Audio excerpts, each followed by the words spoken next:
तुम्हाला ती भाऊबीज दिल्याशिवाय गप्प बसणार नाही। जुलै ऑगस्टचे पैसे तुम्हाला 3000 रुपये तुमच्या अकाउंटला साधारण 17 तारखेला 18 तारखेला पोहोचलेले असतील।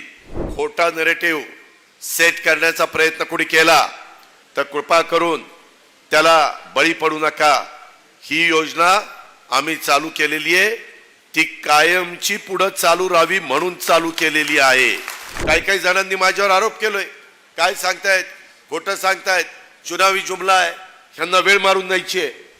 वेळ मारून नेणारी माणसं आम्ही नाहीत, कारण आम्हाला पण लॉंग टर्मचं राजकारण करायचं आहे, आम्हाला आउटघटकेचं राजकारण करायचं नाही।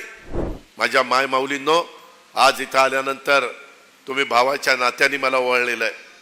उद्याच्या 17 तारखेला कालच रात्री मी मुख्यमंत्री, उपमुख्यमंत्री सुनील तटकरे आम्ही अनेक जण मीटिंगला बसलेलो होतो। साधारण 19 तारखेला भाऊबीज आहे।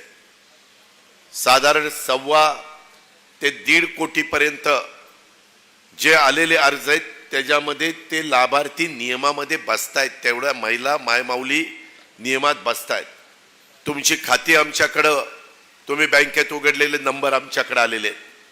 थोडंसं आत्ता देखील एक भगिनी मला ओळखत असताना सांगत होती की दादा ऑनलाईनच्या बद्दल अजून काही समस्या येत आहेत। मला मान्य आहे, शेवटी ते देखील यंत्र आहे, जसं माणूस चुकतो तसं यंत्र देखील लोड आल्यानंतर तो लोड ते झेपू शकत नाही, ते त्या ठिकाणी थांबतं। त्याच्यातनं आम्ही पुन्हा IT आमचा विभाग लक्ष घालून त्याच्यातनं मार्ग काढायचा प्रयत्न करत असतो। कारण चांद्यापासून बाद्यापर्यंत उभ्या महाराष्ट्रातनं, माझ्या 36 जिल्ह्यातनं, माझ्या अनेक गाव खेड्यातनं सगळ्या महिला पुढे येत आहेत। आता ही योजना सर्व दूरपर्यंत पोहोचलेली आहे। आम्ही माहिती घेतोय 90% महिलांच्या पर्यंत पोहोचलेली आहे।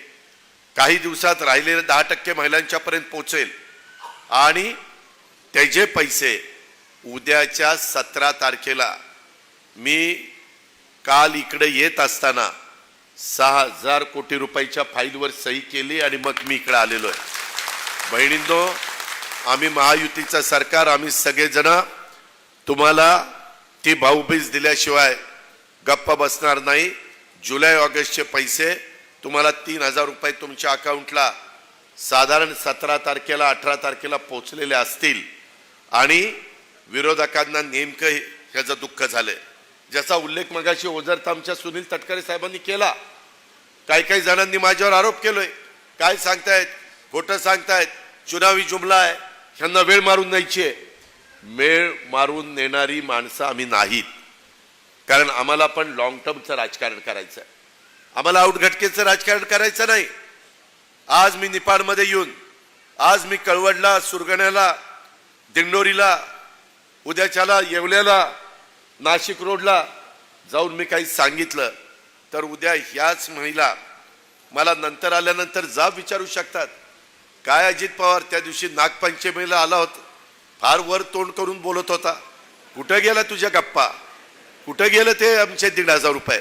तुम्हाला अधिकार आहे, बाबासाहेब आंबेडकरांनी संविधानाच्या माध्यमातून दिलेला आहे। जरूर माझी महिला मला विचारेल, माझी मायमाऊली मला विचारेल आणि त्याला उत्तर देणं माझा क्रमप्राप्त आहे।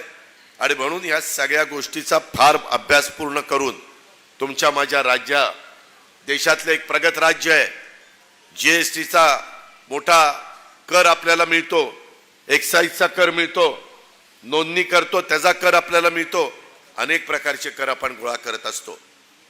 आपलं स्थूल उत्पन्न चांगलं आहे, त्याच्यातून आपण पुढे चाललेलो आहे। त्याच्यामुळं खोटा नरेटिव्ह सेट करण्याचा प्रयत्न कोणी केला तर कृपा करून त्याला बळी पडू नका। ही योजना आम्ही चालू केलेली आहे, ती कायमची पुढे चालू राहावी म्हणून चालू केलेली आहे, बंद करण्याकरता चालू केलेली नाही। ही माझ्या माय माऊलींनी लक्षात ठेवा, माझी आग्रहाची, नम्रतेची, कळकळीची विनंती आहे। हे करत असताना उद्याच्याला एक गोष्ट खरी आहे, मी लपून ठेवत नाही, ताकाला जायचं आणि गाडगं लपवायचं अशा पद्धतीनं माझा स्वभाव नाहीये। त्यामध्ये उद्याच्याला ही योजना चालू राहायची म्हटलं तर आम्हाला पुन्हा तुम्ही तिथं पाठवलं पाहिजे, आमची बटणं दाबली पाहिजे, तर ती योजना चालू राहील ना।